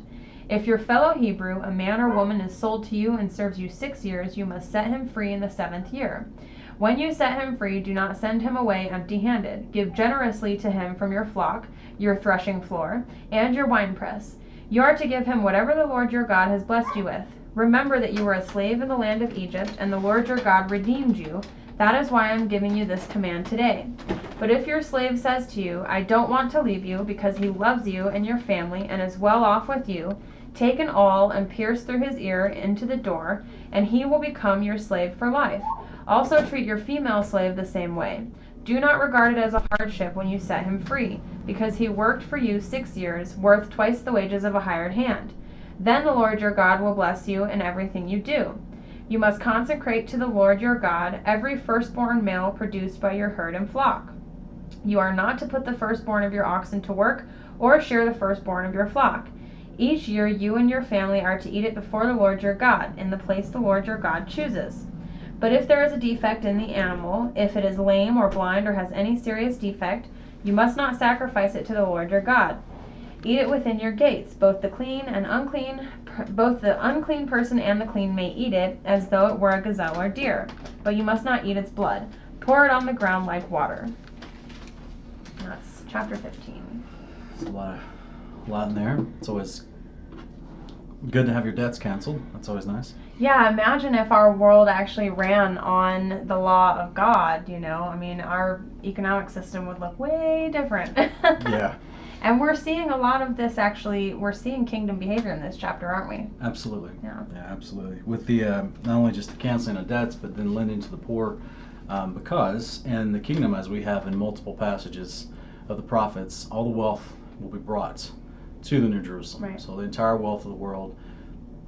Enoch 52, 51, 52, I believe, as well as Zechariah 14 and Isaiah 61, I believe, just talks about, and there's other places, even in Revelation 21, talks about all the wealth of the surrounding nations will be brought to the New Jerusalem, all right? And that way, the whole economic system is going to be different. Yeah. It's going to be radically changed, and it's going to be done, administered with justice. Yeah. Right? Instead of thievery and greed and envy, strife, and power, it'd be administered with justice. And so, I just think that's fascinating. I find verse 6 interesting when he says, when the Lord your God blesses you as he has promised you, you will lend to many nations but not borrow. You will rule over many nations but they will not rule over you. And we don't see that fulfilled in the physical kingdom of Israel from, back in the day. We don't see that happening. We don't see other nations short serving time period Israel. During Solomon, it was the closest we get. But for the rest of even then, nations didn't serve them. Right. Right. So we can see that some of this talk is proleptic. Some of it is talking about, well, it's not proleptic, but, it would be. Yeah, it'd be proleptic. It's talking about something that's going to happen in the future. That's right. But it wasn't fulfilled with that first establishing of the nation of Israel. But it is fulfilled in the New Jerusalem. Exactly. Because all the survivors of the day of the Lord who will come and encamp around the beloved city will need provisions from it, and as they repopulate what was destroyed on the day of the Lord and the 42-month reign of Apollyon, as they rebuild and repopulate, they're gonna start their own version of economics that's gonna be carried out according to the law of God, which is what is gonna be amazing about it, which is why there'll be peace. Yeah. Which is why they are beating their swords into plowshares, right? So it's a wonderful little idiomatic phrase about how instead of training for war, we'll be training to produce things that are good, produce life, peace, stable society, if you will. So it is. I just want to encourage folks that there is no dystopian future. There is kingdom future. Yeah. That's the truly benevolent dictatorship. That's right. It's not going to be a democracy. This lie that we see continually perpetuated in modern movies, that there's a dystopian future coming and the world will collapse and break and everything. No, there's a Messiah coming who's going to reign there's going to be some bad time. Don't get me wrong. Yeah. That's what we'll call the tribulation period that leads up to the return of Messiah. But once he returns, there's going to be an amazing healing of the land, of the people. The city of God, the house of God will be here. The Messiah will be reigning from Mount Zion. Everyone will be learning these ways of righteousness from his Torah. And so it's going to be a bright future. So just want to encourage folks with that. Also, I thought it was interesting that they are to consecrate their firstborn animals. Yeah. Which, I think it's pretty interesting that even within the animals, he's basically saying, just take note of the firstborns. Yeah. So there's this unique theme all throughout Scripture where we're got this idea of the firstborn, right? When they left Exodus in Egypt, it was the Egyptians' firstborns that died with that last plague, the 10th plague. We have Yeshua is called the firstborn of all creation. He's also called the firstborn among the dead, the first of the, So you've got this interesting parallel all throughout that is, that would be a place where I would say, it's pointing towards Yeshua, which is beautiful. And so even not only did the firstborn males of the family have to be consecrated, but also of the flocks of animals as well. Right. So it seems to be important. So it's really amazing. Chapter 16. Do you want me to read this one? Yeah, and I think we only are going to verse 17. Verse 17. Okay. Verse 1. Observe the month of Abib and celebrate the Passover to the Lord your God, because the Lord your God brought you out of Egypt by nights in the month of Abib. Sacrifice to the Lord your God a Passover animal from the herd or flock in the place where the Lord chooses to have his name dwell. You must not eat leavened bread with it. For 7 days you are to eat unleavened bread with it, and the bread of hardship, because you left the land of Egypt in a hurry, so that you may remember for the rest of your life the day you left the land of Egypt. No yeast is to be found anywhere in your territory for 7 days, and none of the meat you sacrifice in the evening of the first day is to remain until morning. You are not to sacrifice the Passover animal in any of the towns the Lord your God is giving you. You must only sacrifice the Passover animal at the place where the Lord your God chooses to have his name dwell. Do this in the evening as the sun sets, at the same time of day you departed from Egypt. You are to cook and eat it in the place the Lord your God chooses, and you are to return to your tents in the morning. You must eat unleavened bread for 6 days. On the 7th day there is to be a solemn assembly to the Lord your God, and you must not do any work. You are to count 7 weeks, counting the weeks from the time the sickle is first put to the standing grain. You are to celebrate the festival of weeks to the Lord your God with the freewill offering that you give in proportion to how the Lord your God has blessed you. Rejoice before the Lord your God in the place where he chooses to have his name dwell. Your son and daughter, your male and female slaves, the Levite within your gates, as well as the foreign resident, the fatherless and the widow among you. Remember that you were slaves in Egypt. Carefully follow these statutes. You are to celebrate the festival of booths for 7 days when you have gathered in everything from your threshing floor and winepress. Rejoice during the festival, you, your son and daughter, your male and female slaves, as well as the Levite, the foreign resident, the fatherless, and the widow within your gates. You are to hold a 7-day festival for the Lord your God in the place he chooses, because the Lord your God will bless you in all your produce and in all the work of your hands, and you will have abundant joy. All your males are to appear 3 times a year before the Lord your God in the place he chooses, at the festival of unleavened bread, the festival of weeks, and the festival of booths. No one is to appear before the Lord empty-handed. Everyone must appear with a gift suited to his means, according to the blessing the Lord your God has given you. Interesting. So right back to it, right? It's a freewill offering for these feasts, and it's a gift suited to his means. So we read that also, I can't remember which verse it is in Leviticus, but when it talks about the people bringing certain types of offerings for atonement, also those who had leprosy had to bring their offering or their sacrifice for the cleansing process. When they brought that to the priest, if they were poor, they could bring a substitutionary value, right? So it wasn't a goat; it was just, I think, a hen or something, like a chicken. I have to go back and look at the exact animals.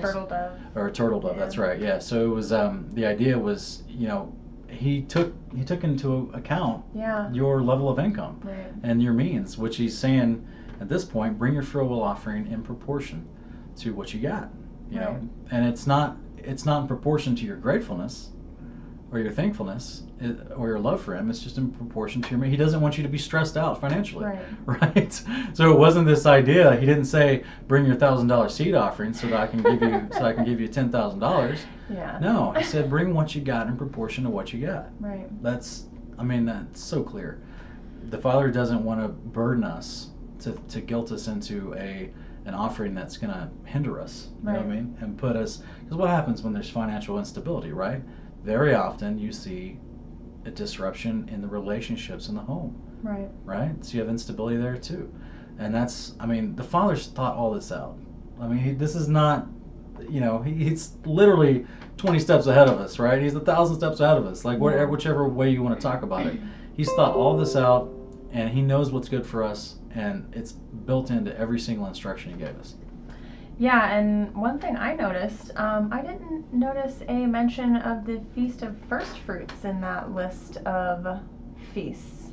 Right, you have the Feast of Weeks, Unleavened Bread, and then the Feast of Booths. Feast of Tabernacles. He mentions Unleavened Bread, Weeks, and Tabernacles, but he doesn't mention First Fruits.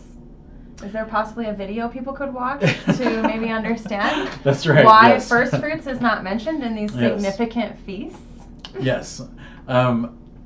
We can't get into it here. Yeah. But Sean and I figured this out a little while ago, and it's pretty interesting. I'm gonna put the link in the description, guys. It's a video titled Acts 2 Nothing New, and it's one I did for the Feast of Weeks, Pentecost, Shavuot, and it's a special video that breaks down this idea, and I'll just let you watch it. But basically, the Feast of First Fruits and the Feast of Weeks is a double-fold festival, and it's the same thing. And we've been taught for a very long time that First Fruits is at the time of Passover and of unleavened bread, and that his resurrection was on First Fruits, and that's just what I was always taught. And until I actually started reading Leviticus 23 and really slowly reading it and taking the time, I started to realize that that's not the case. First Fruits is actually on Shavuot. So that would be a good video to watch for some further context on that little gem if you're interested. So I just had to plug that for you. Yeah, and put all your disagreements on that video's comments. Yeah. And we can hash it out on that video's comments. Yeah, go disagree over there and we can figure it out over there. It's still the same channel, but it's called Acts 2 Nothing New. It's another video, and that way we can keep this comment bar free from a bunch of conversation that's already answered on that video over there. So it's up to you if you feel led to investigate that, because that's just another example of something of a modern tradition, if I could say it like that, that's carried over from modern day Judaism into the messianic concept, into this idea of Christians who realize the law is still relevant, God's instructions for living are still applicable for our lives, and they seek to do them. And unfortunately, since mainstream Christian churches are not talking about it and teaching it, they immediately run to Judaism. Right. Guys, and if you don't understand what Judaism is, which a lot of people don't, it's not messianic faith, it's not Torah observance, it's different.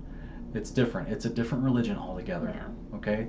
And it's not just because they reject the Messiah. That's a big piece of it. But there's other things they reject and let the Talmud supersede. And so it's another religion altogether. I've spoken about it in multiple videos. But unfortunately, stuff like that, little misunderstandings like that, is a great example of, and it's a good-hearted mistake. Don't get us wrong. It comes from people looking for Jesus in the feasts and looking for how he fulfilled the feast. And so it comes from the right place in the heart, but it's because people are focused on looking for him in the feast instead of the kingdom in the feast. People have kind of just over time, it seems like, fit in where they think these feasts are in his first coming, and First Fruits has just always been taught that he fulfilled that at his resurrection. We believe he fulfilled it in certain ways on the day of Pentecost, but that's a different study and a different video, and the other video explains it. But I just thought it was interesting here. He lists these three major feasts, and he doesn't mention First Fruits as this separate feast, because it's actually the same. It's the same. It's a double-fold feast on Shavuot. You have Shavuot and First Fruits. And some people would say, why didn't he mention Passover in this? Well, because Passover is called the Feast of Unleavened Bread. Right. Well, and it's he explained it earlier. But but I'm just saying it's like, just in case people try to get, I don't want to say antagonistic, but just in case they get kind of confused on that point, because Passover is built up to be such a big feast to be kept every year. it is mentioned here. It's being lumped into the Feast of Unleavened Bread, Right. because that's what it's also spoken as in the same vernacular and lumped into as the beginning. Passover is considered the beginning day of Right. the Feast of Unleavened Bread, Right. and that's what we see in the Gospels as they observe it. So anyway, I just thought that was interesting. I think that it's pretty amazing because he says it again. I just want to look at this one more time. He says it again, that when you do these things, it will be joy for you. So it's in verse 15. You are to hold the 7-day festival for the Lord. The Lord will bless you all your work, all the work of your hands and your produce, and you will have abundant joy. Yeah. All right, so the whole purpose of this was to have, we're talking good times, good feelings. You're considered righteous for doing these things. Right. These are amazing. It's simplicity. It's just having, these are not burdensome instructions, and that's what we hope to portray as we read this and explain some of this stuff and really dig into it, because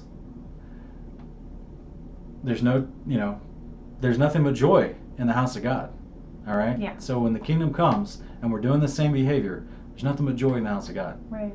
So we've been given the behavior that we're going to be doing in the millennial reign already was given to mankind. So the same behavior that he is doing in his house, which is above the firmament currently, it's a place of joy and happiness, right? So it's already happening, and he's doing the same instructions. All right. So I just hope people really take that away from this week, is that all this instructions leads to your joy and your fulfillment in life. None of this is a burden. And anyone that would tell you that doesn't know what he's talking about. All right? Needs to read it, actually. Yeah, he needs to read his book. So what pairing do we have from, so we finished our traditional portion, but what Right. pairing do we have for the Torah this week? It looks like Leviticus 9. Leviticus 9. Look over there. I'll read that.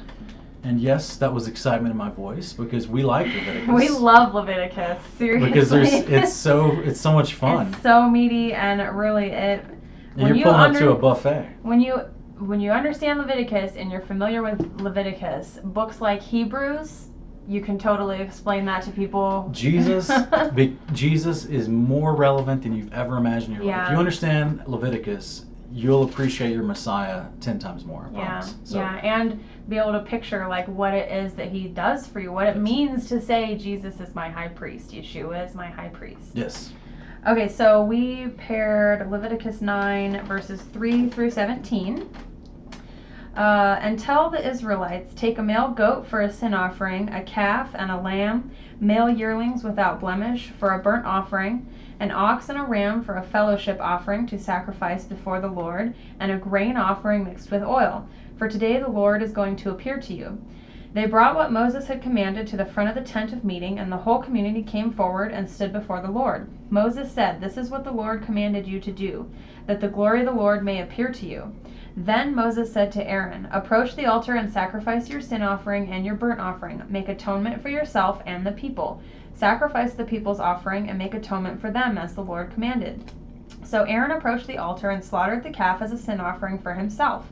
Aaron's sons brought the blood to him, and he dipped his finger in the blood and applied it to the horns of the altar. He poured out the blood at the base of the altar. He burned the fat, the kidneys, and the fatty lobe of the liver from the sin offering on the altar, as the Lord had commanded Moses.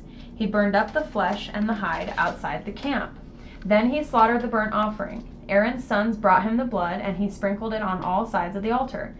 They brought him the burnt offering piece by piece, along with the head, and he burned them on the altar. He washed the entrails and the shanks, and burned them with the burnt offering on the altar. Aaron presented the people's offering. He took the male goat for the people's sin offering, slaughtered it, and made a sin offering with it as he did before. He presented the burnt offering and sacrificed it according to the regulation. Next he presented the grain offering, took a handful of it, and burned it on the altar in addition to the morning burnt offering. I mean, right there we see something explained from the book of Hebrews that people are often confused by, where it talks about Yeshua not needing to make any sin offering for himself before he enters into the temple. So that's not saying that sacrificial offerings in and of themselves are done away with and gone. It means Yeshua, after being raised from the dead, is completely perfected. He lived a completely sinless life, and now he's also in a form of a body that is incapable of sin anyways. He doesn't need to do what Aaron just did here and make a sin offering for himself before he ascends up into the heavenly tabernacle and goes into the sanctuary. That's right. So. And that's beautifully said. And that's also, we're actually seeing the instructions once they are in the tabernacle, doing the offerings of different reasons. Now we paired this up because of all the offerings that were listed in the chapters that we just read from Deuteronomy 12 through 16 and 17. And that's where, just to give you an idea, this was the practical application of them doing the offerings. She made a great point about how the high priest himself had to go through certain things to do the offerings, as well as what I was talking about earlier when I said that these things are just, they're just cooking a meal for you, right? And we just get the beginning process, as was read right here, about him doing certain things with certain parts of the animal. Then they had certain, restrictions and instructions for the blood, and then you put the rest that was available for the burnt offering. Guys, whenever you see the term burnt offering, just think that's the meat you're going to eat. Barbecue. That's the barbecue you're throwing on the grill, right? Because that's what this was. It was to burn it, to cook it. Yeah. Right? Yeah. To cook it thoroughly till the lifeblood was out. And then the people would eat it. And that's why he threw the grain on there too. He's throwing on some season, some herbs, some grain. He's making a little meal, right? He's throwing it on the bar. That's... Anyway, I just think people kind of skip over the practicality of that. Right? They have this strange idea in their head of... they see it as a weird ritual. Yeah, some they kind of see strange... it as some ritualistic sacrifice. And because we've grown up in a world around us that mocks these things. Right. And we see a false institution called Catholicism that goes through their own strange rituals with incense that they're shaking up and down the aisles and doing different things. You know what I'm saying? So that's all I'm saying. That's a horrible fakery, if you will, of what God described in His law. What God described in His law is laid back to the degree of its practicality in our life. Right? This is not strange stuff. Guys, this is simply, you could be going out with friends and family, and as long as your high priest was there. I'm just kind of glibly talking here, and you could cook up a meal. The high priest does what he does. He's actually the chef. He's doing what he's doing with the pieces of the meal, and then you guys eat it, and you have a good time talking and enjoyment. That was the whole point. It was considered to be a good time, a good occasion, unless it was a specific atonement or a day of solemnness or whatever. But those were less than the times of joy. And also, those are specifically called solemn assemblies. That's right. They are set apart as the time to be solemn about it. Yeah. But otherwise, my dad would love it. My dad's a total barbecue guy. He built his own smoker and just won a barbecue competition. So I need to talk to him about how much he would actually really love this. And while believers right now who are doing what they can in their life to keep these commandments for their lives, yet we're in the dispersion, which means, and that was prophesied in multiple places in Scripture, we've been scattered out of the land. We're no longer the temple's not there, the Levites are not there, and the kingdom to come is not here. Right? Yeshua is still above the firmament at this point. He hasn't returned on the day of the Lord. So we do the best we can right now to keep in honorance and remembrance of these things, even though we don't have a priest to take our offerings to. Right? Yeah.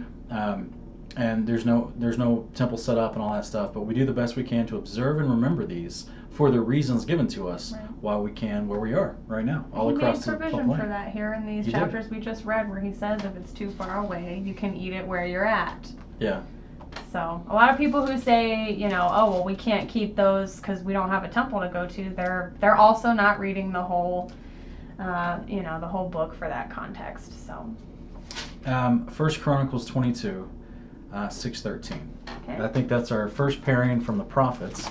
So let's flip to that real quick. And this is going to go back to what I mentioned earlier about those verses being fulfilled during the reign of Solomon. And something Sean pointed out to me when we were doing this study, that there was peace during the time of Solomon, and I kind of have always just glazed over that and never really noticed that there was peace during Solomon's reign. So. Yes, there was, because and this is not the most popular statement, but Solomon is a great, metaphor example of the future reign of Jesus Christ from Zion, from the New Jerusalem to come. Yes, Solomon was not a perfect king. He messed up at the end of his life. His heart was led astray. We get that, and I think it's First Kings 11. But at the same time, as far as a type and shadow, the typology of a king full of wisdom, a king who's got all the money. Yeah. He said he was the richest king ever in the earth Yeah. that ever will be. Until Zion comes, obviously. And then of course there was peace in the land and in his kingdom during his reign. So I think that it's a wonderful pointing towards the millennial reign to come. All right, and let's see. 1 Chronicles chapter 22, verses 6 through 13. Verse 6 says, Then he summoned his son Solomon and instructed him to build a house for the Lord God of Israel. My son, David said to Solomon, It was in my heart to build a house for the name of the Lord my God. But the word of the Lord came to me. You have shed much blood and waged great wars. You are not to build a house for my name, because you have shed so much blood on the ground before me. But a son will be born to you. He will be a man of rest. I will give him rest from all his surrounding enemies, for his name will be Solomon. And I will give him peace and quiet to Israel during his reign.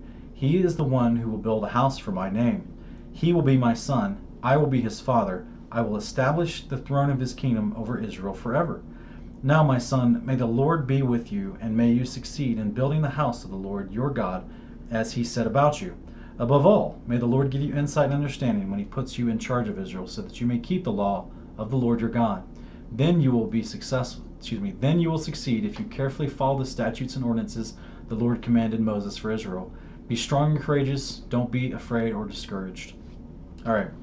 So obviously we see that language of rest, and we know from the context that to enter into his rest is entering into the kingdom. It's that final. A lot of people talk about the Sabbath day, the 1,000-year reign on our 6,000 or 7,000 year Right. calendar, or whatever. And as was promised to Solomon, or as was promised to David to tell Solomon, was that Solomon's kingdom was gonna have rest from his surrounding enemies. Right. Okay, so we actually see this prophesied in Psalm 110, verse 4, about Yeshua, about the Messiah. Okay, that he goes to sit at the Father's right hand until all of his enemies are made a footstool, until they're all rounded up, gathered out, so that on the day of the Lord, when Yeshua returns with his angels and they clear out the area of the New Jerusalem and all the wicked that are trying to fight him in the land there, that's his enemies.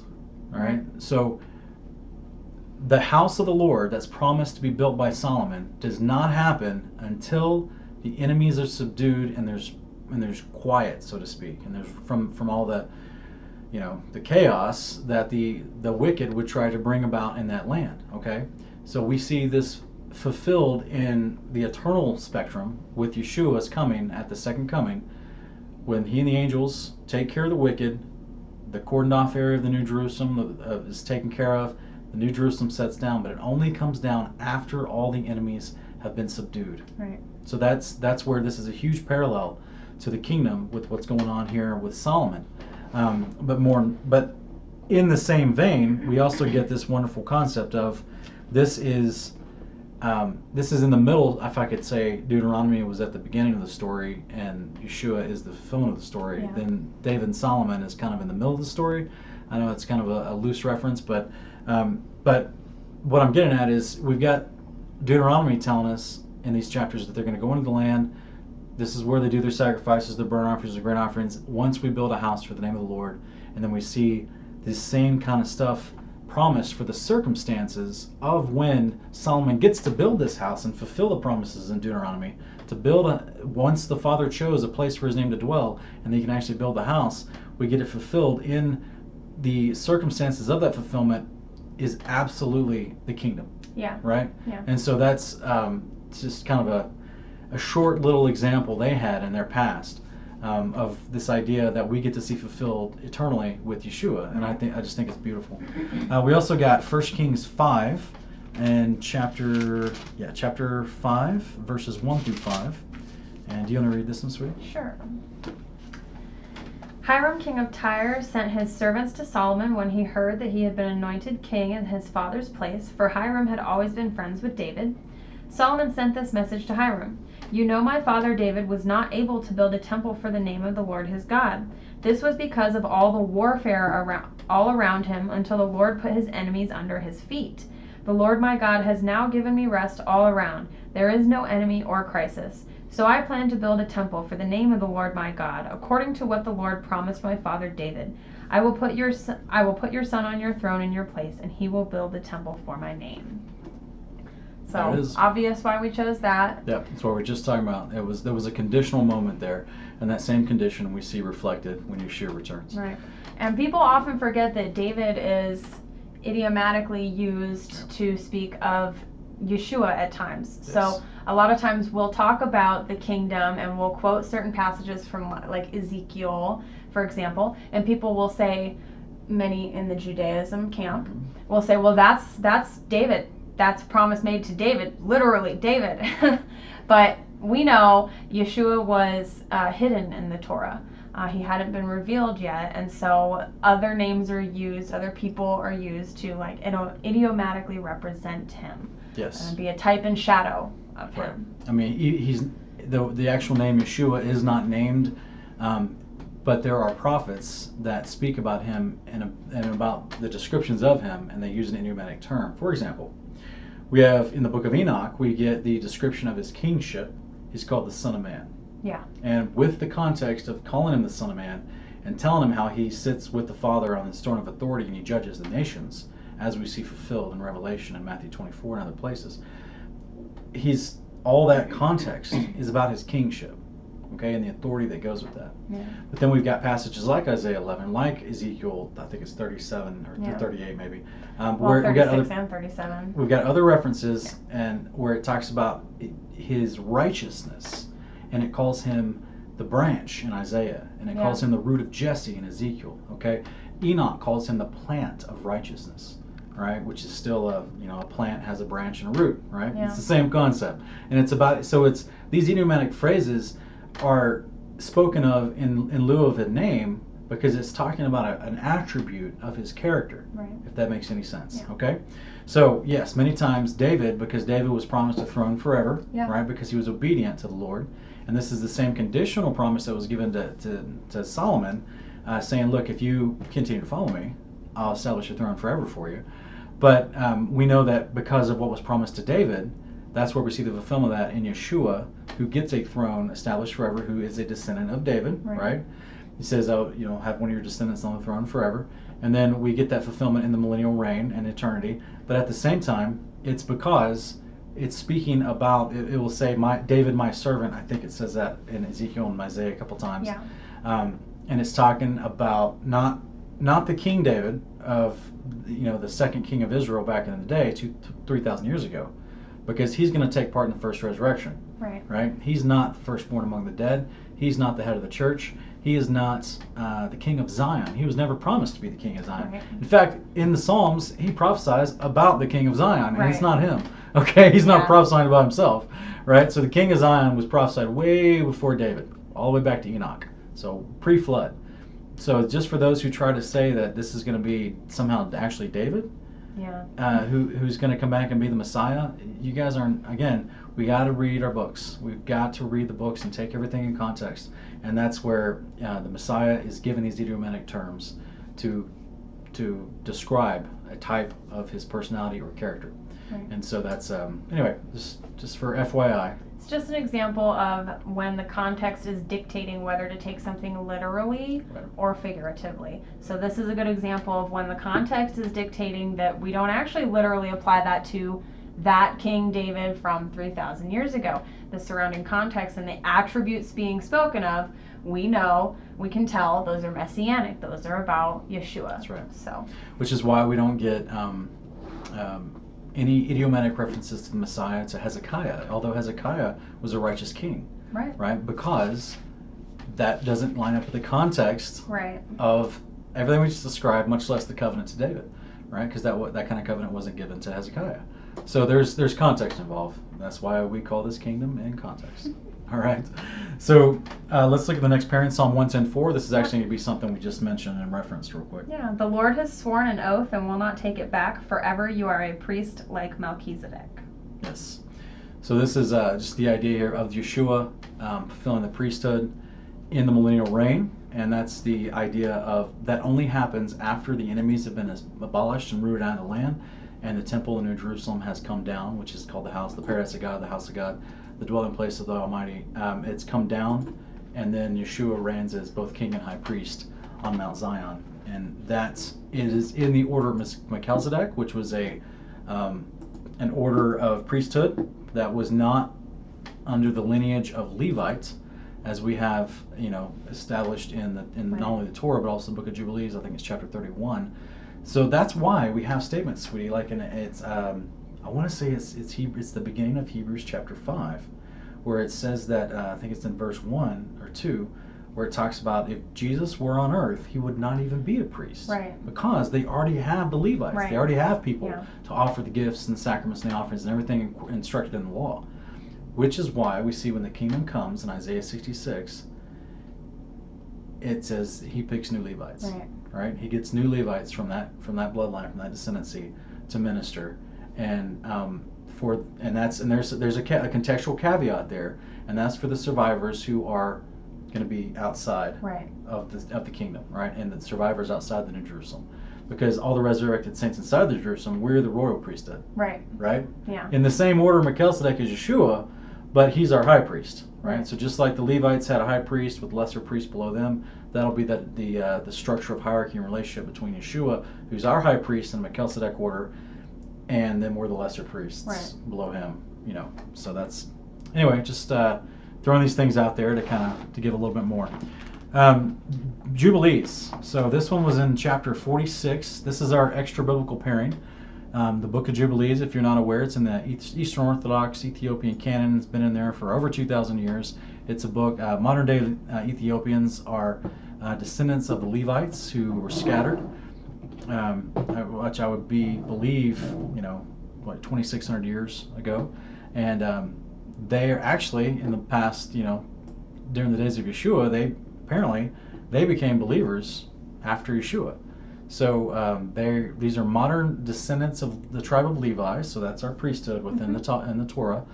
That is the priesthood given within the Torah, and they now believe in Jesus Christ as the Messiah, and so they're Christian. You know what I mean? Yeah. And so in their Bible, they have this book called the Book of Jubilees that they follow its calendar days for a lot of their feasts. And so we're going to read out of our portion here in chapter 46, verses 1 through 3. And it says, "And it came to pass that after Jacob died, the children of Israel multiplied in the land of Egypt. They became a great nation, and they were of one accord in heart, so that brother loved brother, and every man helped his brother. And they increased abundantly, and multiplied exceedingly, 10 weeks of years, all the days of the life of Joseph. And there was no Satan, nor any evil, all the days of the life of Joseph, which he lived after his father Jacob. For all the Egyptians honored the children of Israel all the days of the life of Joseph. And Joseph died, being 110 years old. 17 years he lived in the land of Canaan, and 10 years he was a servant, and 3 years in prison, and 80 years he was under the king, ruling all the land of Egypt." All right. So A lot of fun. as we started to read this portion and figure out what we wanted to talk about, we immediately noticed the kingdom behavior going on in chapter 12, and the talk of rest from the enemies when you enter into the land. And it immediately made me think of this story in Jubilees about the time of Joseph in the land of Egypt. And what's very interesting about this specifically is verse 2 that says, "And there was no Satan nor any evil all the days of the life of Joseph." So we see that paralleled, of course, in the millennial reign, because we know from Revelation that at the beginning of that reign, Satan is locked up for that period of time. We will have rest from our enemy. Our enemy, as we all know, is that chief fallen angel and all of his minions. And that's where we have this idea of Joseph is another typology. He's another Exactly. great symbol of Yeshua and reigning, because he reigned not only over his own people, but even over foreigners, so Yeah. to speak. Even though, okay, let me say that the right way. They're living in the land of Egypt, so they're not in the land. We understand that, Yeah. okay? Joseph, we know the story. His brothers betrayed him, sold him into slavery. He went through his own adventures and shenanigans, and then, the Lord vindicated him, right? And got him out of jail and rose him to power, second in command of all of Egypt, and he ruled over Egypt as kind of like a viceroy or a vice president or whatever. But the Pharaoh did whatever whatever Joseph wanted, because Joseph was incredibly wise, okay, and God was with him, all right, and he was part of reigning, and Egypt was blessed because of Joseph, and they honored him greatly throughout his life and also at his death. Yeah. And then he was allowed to bring his 70 descendants down from the land of Canaan, and then they started flourishing. And as it said, they were in one accord, loved each other, you know, and they were honored by the Egyptians, right? So we get this little backstory of history during the life of the reign of Joseph, and that reign is perfectly representative of what we see with Yeshua. Yeah. Okay, because Joseph, he also, I think it's Genesis 45. No.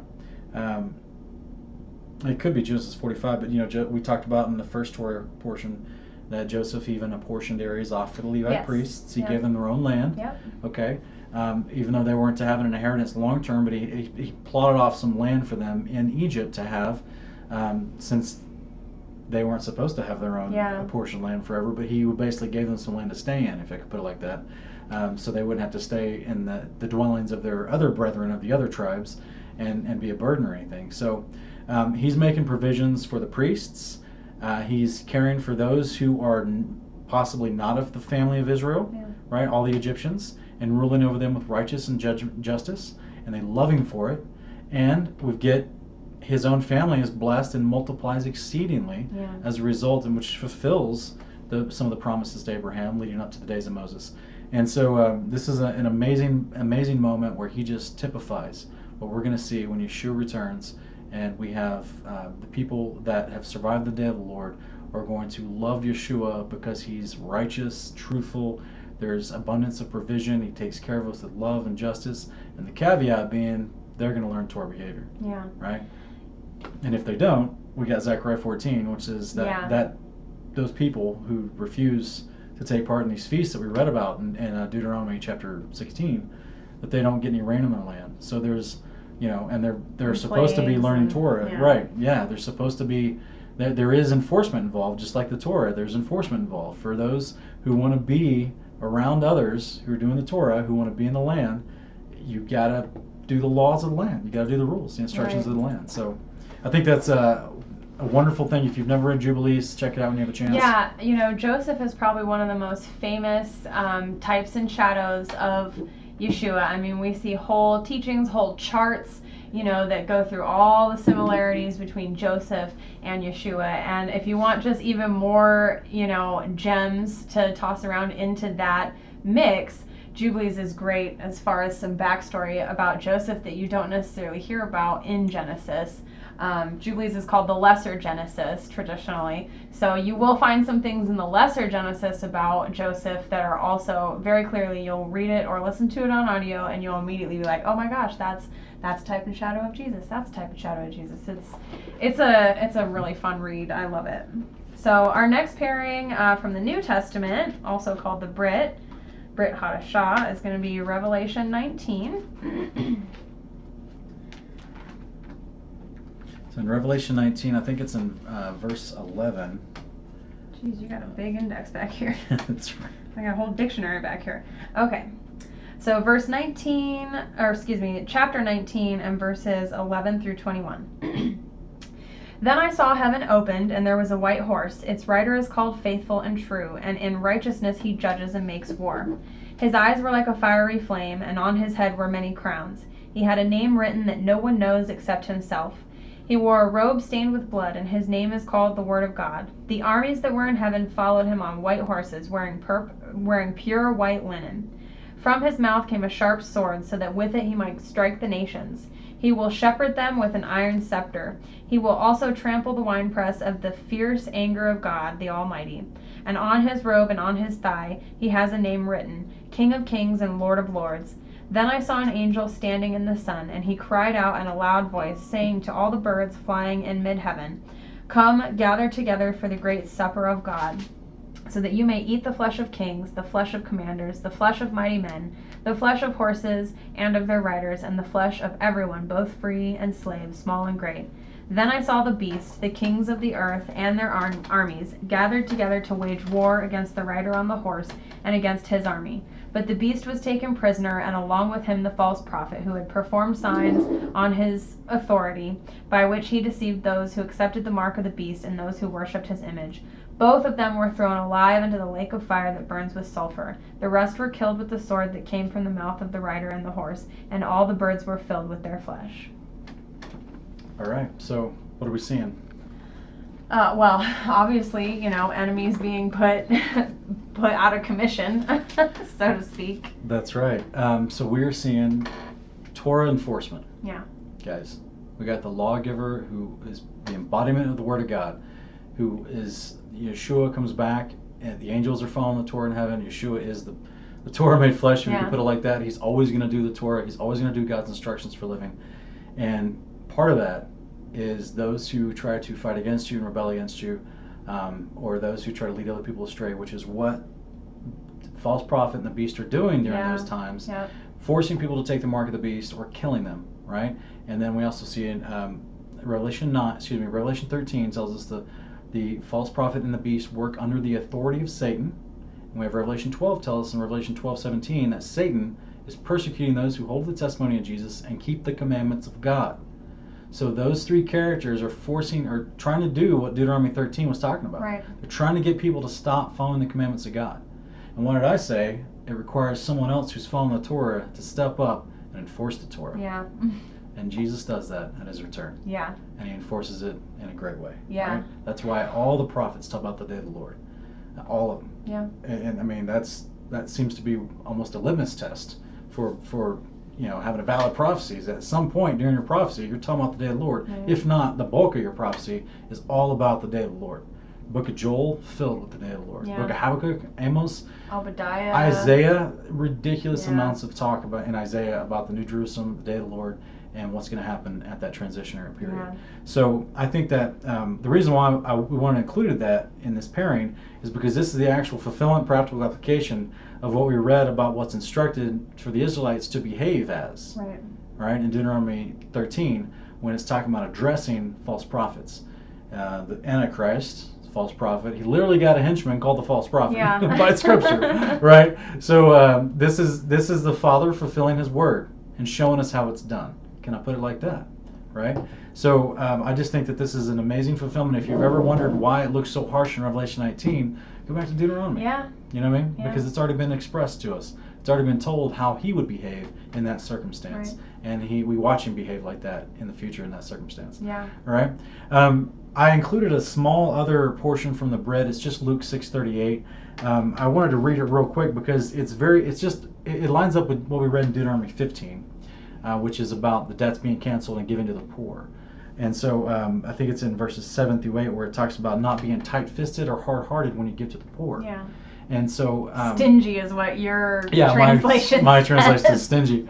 And so it's in Deuteronomy 15 and verses 7 through 9. But the pairing I wanted to give for that is what Jesus actually talked about in Luke 6:38 when he was talking about, he says, give and it will be given to you. They will pour into your lap a good measure, pressed down, shaken together, and running over. For by your standard of measure it will be measured to you in return. And so, and this to me, it was just, the surrounding context here, like in verse 35, he's talking about love your enemies, do good, and lend nothing expecting in return. And he's just talking about, the heart and the example that we see that was instructed to them in Deuteronomy 15, which was, you're going to have poor people around you, give to the poor, and do not be tight-fisted or hard-hearted in that. Now, does that mean that we're just going to give to people that want to choose to be poor, right? That fully able-bodied people that choose to be poor, that's between you and God. Yeah. Okay? If you want to go out and decide that person can think straight, they can walk straight, and there's nothing impeding them from going out and finding work, okay? And you decide that you still want to give to them because of their poor in circumstances, that's up to you. Now there's other people that already have a job, that already are stable, they got a family, and they run into bad circumstances. Right. And maybe you need to give to them, right? So that's by all means, let the Father work on your heart to do what you feel is appropriate. But we have to be, a judge in these things. But I think more than anything, the Father would have us lean towards generosity more than, trying to qualify how poor is he. Right. Right?